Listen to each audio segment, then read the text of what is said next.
خواتین و حضرات، سیاحت اس صوبے کی سب سے نمایاں شعبہ ہے جو ہر سال لاکھوں سیاحوں کو اپنی وادیوں، تاریخی مقامات اور ثقافتی میلوں کی طرف کھینچتا ہے۔ اس کے ساتھ ساتھ ہم قابل تجدید توانائی، معدنیات، آئی ٹی اور زرعی صنعتوں پر بھی توجہ دے رہے ہیں، جہاں سرمایہ کاری کے لیے بے شمار مواقع موجود ہیں۔ اصل طاقت ہمارے وسائل سے زیادہ ہمارے لوگوں کی ہے۔ ان کا جذبہ، تخلیقی صلاحیت اور ترقی کا عزم خیبر پختونخوا کی اصل پہچان ہے۔ ہم مقامی آبادی کو ترقی کے عمل میں شریک کرنے کے لیے انسانی وسائل، فنی تربیت اور ٹیکنالوجی کی تعلیم پر سرمایہ کاری کر رہے ہیں تاکہ ایک باصلاحیت اور ہنرمند افرادی قوت تیار ہو سکے۔ میں آپ سب کو دعوت دیتا ہوں کہ آئیں، اس مواقع کو قریب سے دیکھیں، سرمایہ کاری کریں اور ہمارے ساتھ مل کر خوشحالی، امن اور ترقی کی منزل کی طرف بڑھیں۔ معزز خواتین، حاضرین محفل، مجھ سے زیادہ کاروباری شخصیات سرمایہ کاری کے مواقع سے متعلق ایک تحقیقی سوچ رکھتے ہیں۔ خیبر پختونخوا میں کاروبار سرمایہ کاری کے شعبہ جات سے تاجر برادری پوری طرح واقفیت رکھتی ہے، لیکن ہم نے اس مسائل کو دیکھنا ہے کہ جس کی وجہ سے سرمایہ کاری میں رکاوٹ آ رہی ہے۔ ہم نے وہ ماحول بنانا ہے کہ جس سے ملکی و غیر ملکی سرمایہ کاروں کی اس صوبے میں دلچسپی کو فروغ دیا جا سکے۔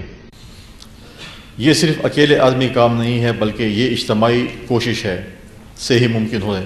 خاص طور پر ہم نے نوجوانوں کو اس درست سمت کی جانب نہ صرف گامزن کرنا ہے بلکہ ان کی مکمل رہنمائی بھی کرنی ہے۔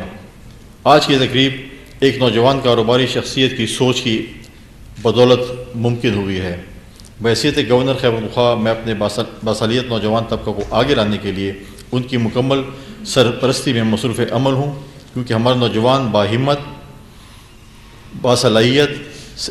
صلاحیتوں سے مالا مال ہیں اور بہت کچھ کر گزرنے کی جذبہ رکھتے ہیں۔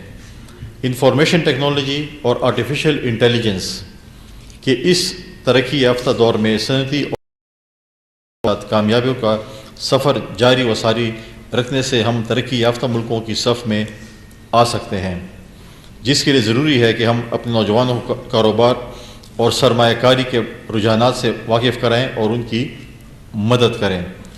پاکستان میں ایسے کامیاب بزنس ماڈلز کی ضرورت ہے جو عصر حاضر کی تقاضوں سے ہم آہنگ ہوں اور قومی ضروریات پوری کر سکیں اور صوبے میں تعلیمی اقتصادی ترقی کا انقلاب برپا کر سکیں۔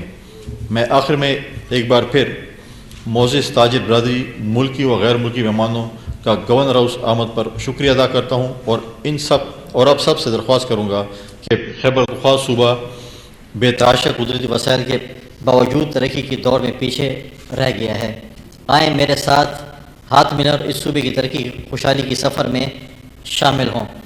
میں ساتھ جو آپ نے تجویز دی کمیٹی کے حوالے سے کہ کمیٹی مرتب کی جائے، میں آپ کے ساتھ بیٹھ کر اس کے اوپر انشاءاللہ ہم بیٹھتے ہیں، ایک پراپر ایک کمیٹی بناتے ہیں جس کے اوپر آپ اگر کہیں منتھلی میٹنگ جب بھی آپ کہیں اس صوبے کے لیے اگر آپ کام کر رہے ہیں تو بالکل ہم اس کے لیے ٹائم نکالیں گے تاکہ ہم اس کے اوپر بات چیت کر سکیں۔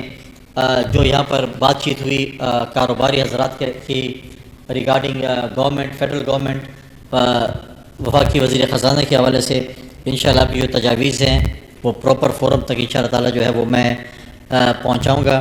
اور یہاں پر میں نے پچھلی دفعہ بھی ایف پی سی آئی کا ڈیلیگیشن جب آیا تھا ان کے پریزیڈنٹ صاحب کی سربراہی میں، تو میں نے ان سے بھی یہ ریکویسٹ کی تھی کہ ہم نے گورنر ہاؤس کے دروازے تمام طبقے فکر کے لوگوں کے لیے کھولے ہوئے ہیں، یہاں پہ مختلف اوقات پر ہم مختلف فنکشنز کراتے رہتے ہیں، تو میری تجویز ہوگی آپ کا جو اگلا ایف پی سی آئی ایوارڈ ہو وہ خیبر پختونخوا کے گورنر ہاؤس میں ہونا چاہیے۔